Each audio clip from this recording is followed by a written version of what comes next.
Assalamualaikum warahmatullahi ta'ala wabarakatuh. Taretan Radar Madura TV, Pondok Pesantren merupakan salah satu sistem pendidikan tertua di Indonesia. Peran dan sumbangsinya tidak diragukan lagi. Salah satu pondok pesantren yang telah memberikan kontribusi besar terhadap dunia pendidikan adalah Pondok Pesantren Nurus Salam Sabetampe Palengan Laok, Kecamatan Palengaan, Kabupaten Pamekasan. Oleh karena itu, seperti apa pola pendidikan yang ada di pondok pesantren ini, kita akan nyabis kepada pengasuh.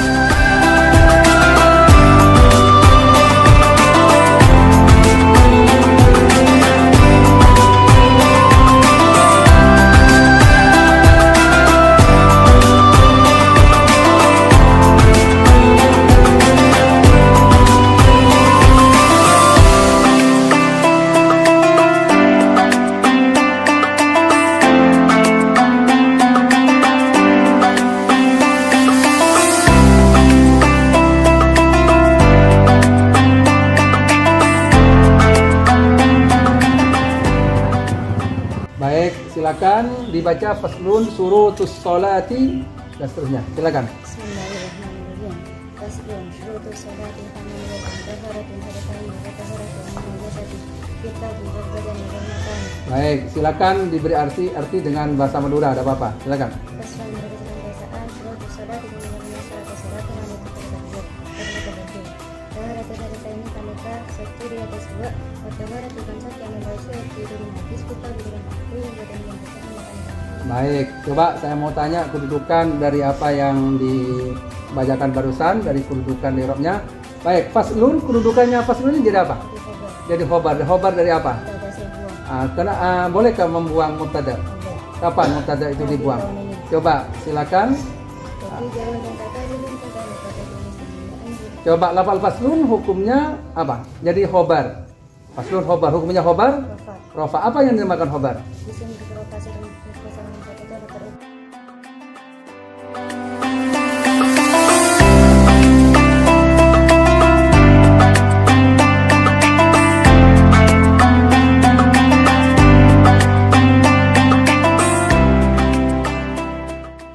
Assalamualaikum warahmatullahi wabarakatuh. Waalaikumsalam warahmatullahi. Taretan Radar Madura TV, pada kesempatan kali ini saya berkunjung ke Pondok Pesantren Nurus Salam 1 Banyuple Palengaan, Pamekasan.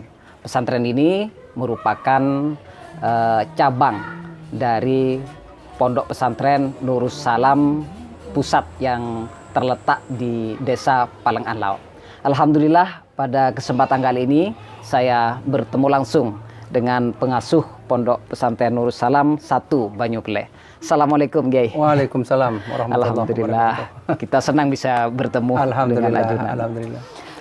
Baik, mungkin bisa dijelaskan Bapak Kiai terkait dengan Pondok Pesantren Nurus Salam 1 Banyuple ini. Baik. Pondok Pesantren Nurus Salam 1 ini merupakan pondok pesantren yang bernaung di bawah Yayasan Nurus Salam Sabatamba. Kebetulan saya juga menjadi ketua yayasan yang membawahi beberapa lembaga-lembaga pendidikan baik di pusat maupun di cabang. Ada 4 cabang, insya Allah ada 4 cabang yang dikelola oleh Yayasan Nurus Salam ini. Termasuk yang diantaranya adalah Pondok Pesantren Nurus Salam 1 ini. Nurus Salam 1 ini ada beberapa lembaga pendidikan yang sudah dikelola, lembaga pendidikan formal, yaitu diantaranya adalah pendidikan anak usia dini, kemudian lembaga pendidikan Taman Kanak-kanak Al-Quran, kemudian Madrasah Ibtidaiyah Diniyah, dan Madrasah Sanawiyah Diniyah. Iya. Dari beberapa program mungkin yang menjadi prioritas ataupun unggulan dari pesantren ini, mungkin bisa dijelaskan. Ya, kalau berkaitannya dengan program yang di bawah naungan pesantren, itu kami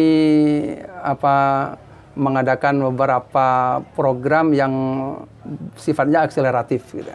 Jadi program akselerasi, diantaranya adalah program penada namanya. Jadi program penada ini adalah program yang merupakan follow up daripada santri-santri yang jebolan dari LPTKA. Jadi setelah LPTKA, setelah diwisuda langsung masuk ke program penada namanya, pemahaman Nahwu Dasar. Dengan menggunakan kitab Futuhul Manan dari Pondok Pesantren Bata-Bata. Setelah lulus dari penada, kemudian diwisuda, itu setelah pasca wisuda masuk ke program berikutnya yaitu Abata 1. Abata 1 itu adalah akselerasi baca kitab. Akselerasi baca kitab, tapi ada beberapa muatan saja yang kita kaji di dalamnya, yaitu hanya sekedar membaca, kemudian membaca, kemudian kedudukan i'rabnya, kemudian dalil alfiyah dan imriti. Kemudian setelah itu masuk kepada program berikutnya, yaitu imriti lafdhan wa muradan wa fahman. Imriti lafdhan wa muradan wa fahman, di mana santri dengan program ini diharapkan bisa memahami secara totalitas baik lafaz, muradnya, pemahaman dari kitab imriti. Setelah masuk di imriti ini, masuk ke program berikutnya yaitu Abata 2, akselerasi baca kitab 2. Ya, di Abata ini ada 5 muatan langsung sekaligus yang dikaji oleh santri-santri itu, yaitu mulai dari membaca, kemudian mengartikan, kemudian kedudukan nahwu sorofnya, kemudian dalil alfiyah imritinya, kemudian pemahaman. Ada lima muatan itu sekaligus. Dan alhamdulillah dari sekian banyak program yang sudah dicanangkan, yang sudah dilaksanakan itu kemarin, beberapa bulan yang kemarin itu sudah dilakukan wisuda semua. Alhamdulillah sukses. Ya. Dari masing-masing metode akselerasi itu membutuhkan berapa waktu untuk santri bisa memahami gitu? Iya. Kalau yang penada itu 8 bulan, ya penada Abata 1 itu 8 bulan. Tapi kalau yang yang Abata 2 ini 1 tahun 2 kitab. Jadi ya targetnya adalah 1 tahun itu 2 kitab. 2 kitab harus sudah dikuasai. Harus bisa dikuasai. Kitab semua. apa saja itu? Ya kemarin kitab Safinatun Najah, yang kedua adalah kitab Bajatul Wasail. Itu santri sudah mampu memahami, membaca. Alhamdulillah. Lafdhan wa muradan juga. Bisa dicoba, tidak apa-apa kalau misalnya. Oh iya. Nah, mau mencoba silakan, nanti santri bisa didatangkan gitu. Itu proses belajarnya seperti apa itu? Intensif ya, pastinya pembelajaran intensif. Jadi kami itu menggunakan proses pembelajaran intensif. Jadi ngajinya itu sudah terklasifikasi gitu ya. Jadi kalau yang penada itu ada pembina khusus, kemudian Abata 1 ada pembina khusus gitu. Kemudian yang Abata 2, termasuk imriti ada pembina khusus gitu. Sehingga semua proses pembelajaran itu intensif, fokus gitu. Fokus dalam 8 bulan itu fokus gitu. Jadi malam itu hanya waktu malam gitu. Kemudian pagi gitu ya. Pagi. Jadi ini yang kami terapkan di Pondok Pesantren Nurul Salam 1 Sumber Gunung Banyuasin. Tapi ada waktu istirahat juga ya, berapa jam kira-kira? Istirahatnya pasti. Semua kegiatan-kegiatan yang lain itu seperti pendidikan formal itu kami kan di lembaga pendidikan ini semua santri kalau yang formalnya mau dari ibtidaiyah, sanawiyah dan aliyah itu kami sekolahkan ke lembaga pendidikan pusat di Nurul Salam. Di Sabah Tambak gitu. Kemudian yang sorenya biasa sekolah biasa, paginya ngaji kajian kitab fikih biasa, tapi di sela-sela itu kami memasukkan program-program itu. Jadi tidak semuanya fokus ke program, tapi ada banyak kegiatan-kegiatan termasuk pendidikan formal di dalamnya. Jadi untuk program akselerasi ini ada 2 sebenarnya ya. Untuk pemahaman baca Al-Qur'an dan kemudian baca kitab. Iya, yang Al-Qur'an itu berarti dia masuk di lembaga formalnya. Al-Qur'annya itu di TKA Al-Qur'an. Ya, setelah TKA Al-Qur'an itu dia masuk di program madrasah sanawiyah, madrasah ibtidaiyah. Tapi yang sanawiyah tetap lanjut itu masuk sore itu. Tapi untuk kami yang setelah jilid 6 itu keluar, kami memberikan pembinaan khusus di waktu malam.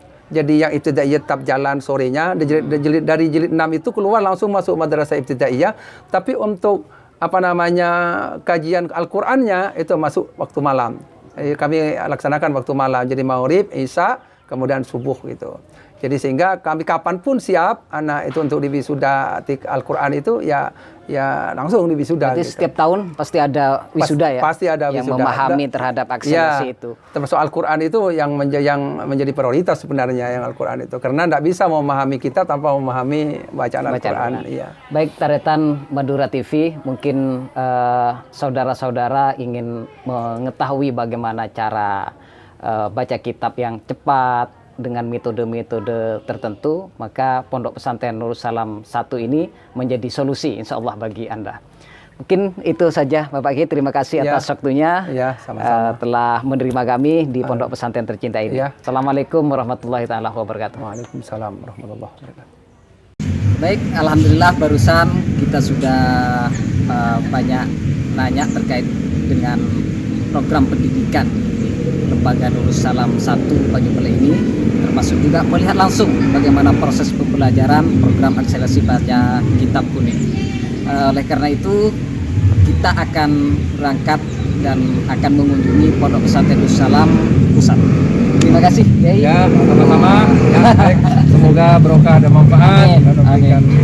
Amin. Semoga dapat berjumpa lagi di lain kesempatan. Oke. Assalamualaikum warahmatullahi taala wabarakatuh. Taretan Radar Madura TV. Pada kesempatan kali ini saya berada di Pondok Pesantren Nurul Salam Sabetabe, Desa Palengan Lauk, Kecamatan Palengan. Nah, di Pondok Pesantren ini memiliki berbagai program unggulan. Salah satunya adalah Tahfidzul Quran. Kebetulan program ini diasuh langsung oleh Kiai Haji Abdul Azim. Dan pada kesempatan kali ini saya bertemu langsung untuk nanya-nanya ini terkait dengan program Tahfidzul Quran. Tentu ini menjadi pertanyaan banyak masyarakat karena Pondok Pesantren ini telah banyak melahirkan hafidah. Dan bukan hanya dari Pamekasan santrinya, kan tapi dari luar kabupaten, luar provinsi bahkan nyantri di sini, dan juga santri di sini juga sudah mengabdi ke berbagai pondok pesantren lainnya di Madura dan luar Madura. Oleh sebab itu, seperti apa sistem lembaga ataupun pembelajaran tahfidz yang diterapkan di pondok pesantren ini, kita harus nanya kepada ahlinya. Assalamualaikum Kiai. Waalaikumsalam warahmatullahi wabarakatuh. Alhamdulillah, gimana, sehat? Alhamdulillah sehat ini. Baik, mungkin bisa dijelaskan Kiai terkait dengan sistem pendidikan tahfidz yang diterapkan di Nurul Salam ya. Seperti apa? Pertama, alhamdulillah bersyukur kepada Allah karena di pesantren ini sudah 10 tahun kita mengadakan lembaga tahfidz ini. Awal mulanya di sini dinamakan lembaga tahfidz Nurul Salam saja. Oh iya. Tetapi berikutnya setelah 3 tahun berikutnya kita tingkatkan lagi menjadi lembaga tahfidz dan studi Al-Quran. Sejak 3 tahun yang lalu kita juga sudah upgrade lagi menjadi lembaga tahfidz dan studi Al-Quran berbasis bahasa asing. Nah, itu bisa dijelaskan seperti apa itu maksudnya? Jadi di sini itu ada beberapa program tahapan di dalam tahfidz itu. Pertama adalah yang perlu dijelaskan pertama adalah bahwa di sini itu meskipun tahfidz tetapi dia tetap sekolah, pagi dan sore sekolah. Jadi pagi itu di yang ambiahnya sekolah, di sore itu di diniyahnya sekolah, tetapi di sela-sela itu kita adakan program menghafal Al-Quran. Tapi alhamdulillah dengan semua itu mereka, saya pikir generasi kita ya cerdas-cerdas ya, meskipun sekolahnya 2 kali tapi alhamdulillah program tahfidznya berjalan dengan baik, bahkan masih ditambah dengan program-program yang lain juga.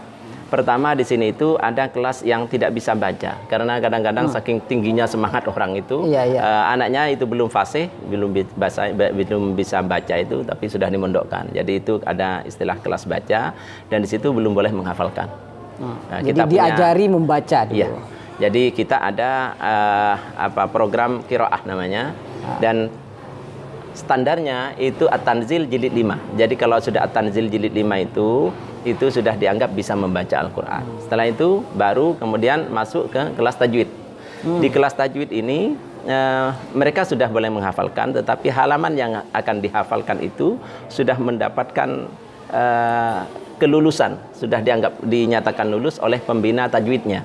Jadi setiap kali mau menghafalkan itu harus membaca dulu, nyetor bacaan bin nazar, terus kalau sudah dianggap bagus bacaannya, boleh dihafalkan di halaman itu.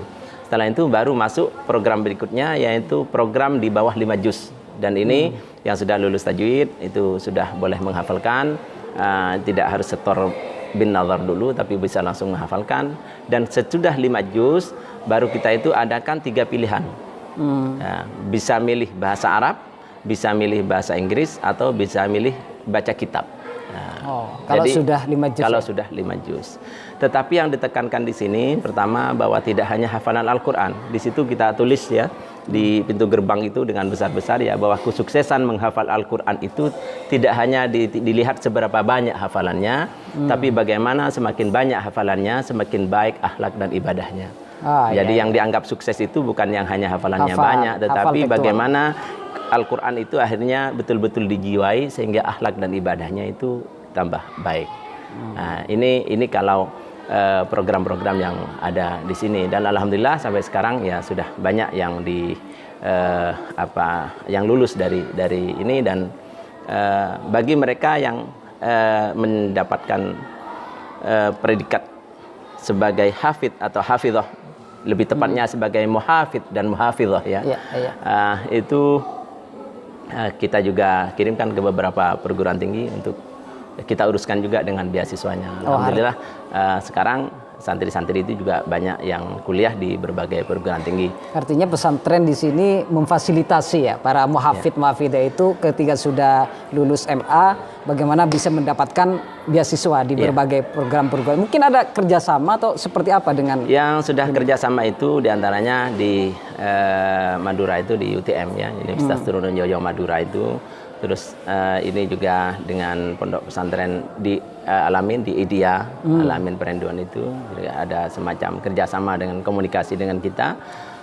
Sebagian santrinya juga ini alhamdulillah di sini juga dipilih untuk menjadi salah satu pesantren tempat khusus ya. Jadi santri-santri di sana dikirimkan ke sini selama 1 tahun untuk pendalaman.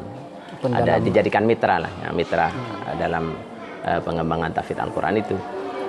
Dan alhamdulillah juga di tahun ini kita kirimkan lagi beberapa mahasiswa itu untuk beberapa santri itu untuk bisa masuk di berbagai perguruan tinggi. Doanya semoga mereka juga sukses dalam pendidikannya di perguruan tinggi itu. Nanti setelah lulus dari perkuliahan, apa mereka harus kembali mengabdi di sini sebagai tenaga pendidik misalkan? Saya mempunyai pemikiran yang berbeda dengan dalam hal ini. Mungkin sebagian dari kita ngirim untuk dijadikan tenaga pengajar di sini atau di pesantrennya. Tapi saya berpikir kalau setiap santri yang kirim itu harus kembali ke sini, nanti di sini tidak nemu kelas itu, ya, terlalu banyak nanti ya. Padahal saya mungkin keinginan saya ratusan orang yang akan dikirim ke situ. Kalau semuanya kembali ke sini, nanti kelasnya nggak cukup di sini, ya terlalu banyak gurunya nanti. Jadi saya itu hanya berpesan pada semua santri yang di tahfidz sini, kalau ketika sudah menimba pendidikan di perguruan tinggi itu, bahwa ketika mereka masuk perguruan tinggi, mereka statusnya sebagai santri sini. Jadi ketika libur, mereka tetap kembali ke sini, dan ketika kembali ke sini, mereka tetap ikut aturan pesantren. Sholat berjemaahnya iya, setoran ngajinya, bahkan kalau pulang itu tetap menggunakan surat izin di sini. Ya, saya statusnya masih aktif ya? Ya, aktif, santri aktif. Ya, jadi saya hanya bilang sama anak-anak itu, saya hanya bilang selama kuliah kasih saya akses 100% untuk bisa mengawasi, karena ketika lulus maka silahkan mereka kemana, berkarir di manapun, tetapi pastikan bahwa karir di tempat yang baru itu lebih baik daripada berkarir di sini. Dalam arti ya ilmunya jalan, ya sesuai dengan apa keilmuannya, bidangnya, dan tentunya juga lillahi kalimatillah juga. Ya, Bapak Kiai tadi sempat dijelaskan bahwa santri itu tidak fokus pada hafalan gitu ya, tapi mereka juga masih secara pendidikan untuk paginya masih sekolah gitu. Iya, betul. Apa memang tidak ditarget santri untuk menghafal Al-Qur'an di sini? Begini ya, ini di sini meskipun menghafal Al-Qur'an, tapi pagi itu tetap sekolah. Iya. Yang amiyah itu sorenya tetap sekolah yang diniyah. Itu malamnya masih mereka belajar ulumul Quran, belajar bahasa dan lain sebagainya itu. Sehingga saya itu tidak mengatakan target, hanya kalau bisa gitu aja. Jadi misalnya ada yang kelas MI masuk, saya ngasih tahu kalau bisa lah sebelum MTS bagaimana selesai. Yang MTS misalnya kalau bisa sebelum aliyah selesai. Tapi alhamdulillah rata-rata mereka selesai. Ya, selesai. Dan di aliyah misalnya kalau bisa sebelum lulus selesai. Rata-rata selesai juga. Jadi santri di sini itu targetnya itu tidak muluk-muluk. Saya pikir kenapa harus buru-buru? Mereka paginya ya sekolah menimba ilmu agamanya juga ditambah ya. Ilmu bahasanya juga, terus kitabiahnya juga. Kenapa buru-buru? Yang penting sama-sama jalan. Jadi ilmu agamanya jalan, ilmu umumnya jalan, hafalan Al-Qur'annya jalan, dan mereka umurnya juga masih sesuai dengan tingkat keilmuan itu, usianya itu. Jadi saya pikir tidak usah buru-buru. Karena meskipun kami target, insya Allah santri itu juga lebih pengen untuk cepat selesai. Kenapa kok kita yang ini ngotot gitu? Seakan-akan santri itu tidak punya keinginan sendiri. Yang ada bagi kami itu adalah memotivasi semaksimal mungkin. Karena memiliki kesadaran tersendiri santri untuk bisa menghafal itu ya. Betul ya. Dan kita ini hanya sebenarnya sebagai motivator. Bagaimana kita membantu menghafal tidak bisa. Yang ada itu kita hanya bisa memotivasi, karena kuncinya itu apabila rajin, istiqomah itu insya Allah cepat selesai. Untuk setoran hafalan ini seperti apa? Setoran hafalan ini di sini mungkin tidak sama dengan pondok lain. Di sini ini ngafalkannya dari belakang. Dari Qul a'udzu birabbin nas naik satu surah lagi, Qul a'udzu birabbil falaq naik Qul huwallahu ahad, begitu sampai ke Al-Ankabut juz 21. Ya.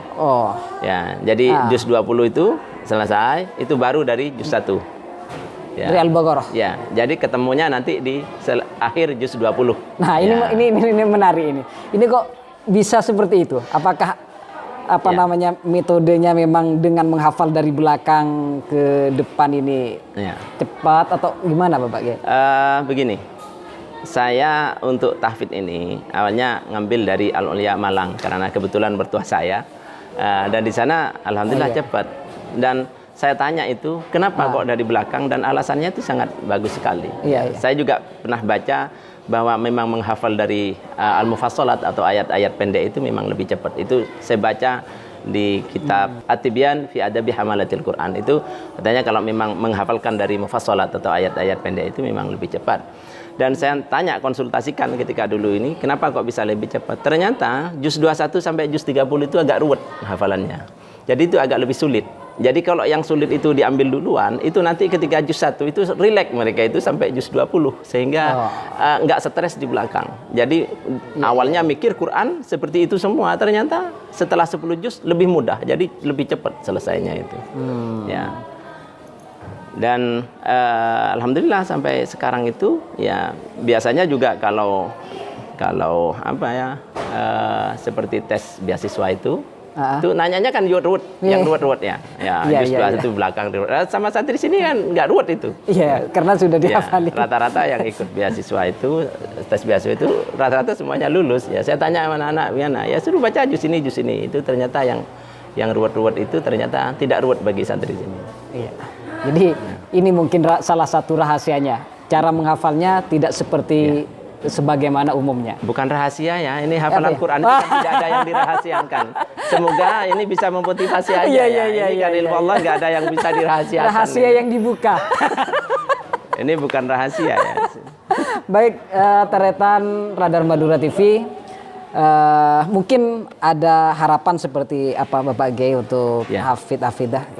Saya bersama beberapa lembaga di Pelengan Lau ini juga kerjasama dengan pemerintahan desa telah mencanangkan Pelengan Lau ini sebagai desa bumi tahfidz Al-Quran. Ya, sehingga ke depan diharapkan bahwa hafalan Al-Quran itu dimulai sejak dini sehingga mereka nanti akan bisa hafal Al-Quran lebih cepat, sehingga ilmu-ilmu yang lain bisa juga masuk. Yang saya khawatirkan sekarang itu, pertama ya alhamdulillah sekarang itu orang menghafalkan Al-Quran itu semakin banyak ya.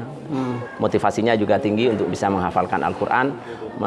Tetapi yang saya khawatirkan kalau generasi kita semuanya fokus menghafalkan Al-Quran, tidak mengembangkan ilmu-ilmu yang lain, itu nanti maka kita yang menjadi pengurus di tahfidz Al-Quran ini 10 tahun, 20 tahun, 30 tahun yang akan datang, kalau banyak orang hafal Al-Quran tapi bodoh dalam ilmu yang lain, maka kita harus tanggung jawab. Karena itu maka kami upayakan dan kami juga berharap ke depan agar mereka yang ingin menghafalkan Al-Quran mulai sejak dini. Siapa tahu selesai MI atau selesai SD itu mereka sudah selesai, sudah hatam, MTS atau SMP kelas 2 mungkin sudah hatam, sehingga ilmu-ilmu yang lain bisa dimasukkan. Karena itu maka kita harap selain mereka itu pandai, pinter, alim di dalam ilmu, dalam Al-Quran, hafalan Al-Qurannya, mampu menghafal Al-Quran, mereka juga pandai, pintar, alim dalam ilmu, berbagai ilmu pengetahuan yang banyak itu. Sehingga kita ini yang memotivasi hafalan Al-Quran saat ini, ya, kelak tidak dituntut karena telah melahirkan generasi penghafal Al-Quran dan juga menguasai berbagai bidang ilmuwan. Kalau hanya hafal Al-Quran tapi kemudian ilmu-ilmu yang lain tidak bisa, maka kita yang sekarang ini memotivasi untuk hafal Al-Quran itu bertanggung jawab nanti kalau melahirkan generasi-generasi yang bodoh.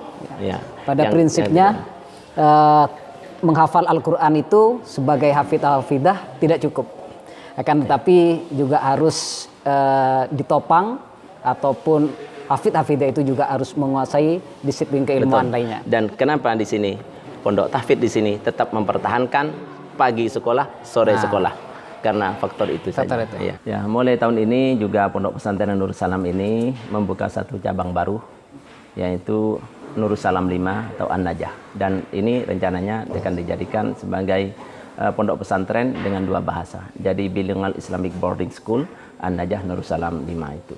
Ya, programnya itu adalah akselerasi kitab, mulai dari Aqaid 50 sehingga baca kitab semuanya, nanti ujung-ujungnya nanti bagaimana mereka menguasai, ada yang di bidang fikih dan usul fikihnya, terus ya tafsir dan ulumut tafsirnya, hadis dan mustalahnya, tasawuf dengan ilmu tasawufnya, dan asramanya direncanakan asramanya itu dengan asrama bahasa Arab dan bahasa Inggris. Ya, tempatnya sudah disiapkan dan mulai Ramadan ini juga sudah ditempati, jadi sebagian santri sudah ada di tempat yang baru itu. Ada persyaratan mungkin bagi santri yang harus bisa ikut di program? Ya, persyaratan adalah niat yang kuat. Ya. Ya. Tapi kalau dari segi pembiayaan, karena kita memang ingin memfasilitasi mereka yang ekonominya menengah ke bawah. Ya. Jadi insya Allah mohon doanya semoga An-Najah Nurul Salam 5 ini ya, sebagai pondok 2 bahasa ini juga sukses, barokah, dan mendapatkan ridho dari Allah Subhanahu wa Ta'ala. Baik, terima kasih Taretan Radar Madura TV. Anda tetap setia menyaksikan program Acabis dan saksikan program-program Acabis berikutnya di berbagai pesantren lainnya. Terima kasih Kiai atas waktunya. Ya. Assalamualaikum warahmatullahi taala wabarakatuh. Waalaikumsalam warahmatullahi wabarakatuh.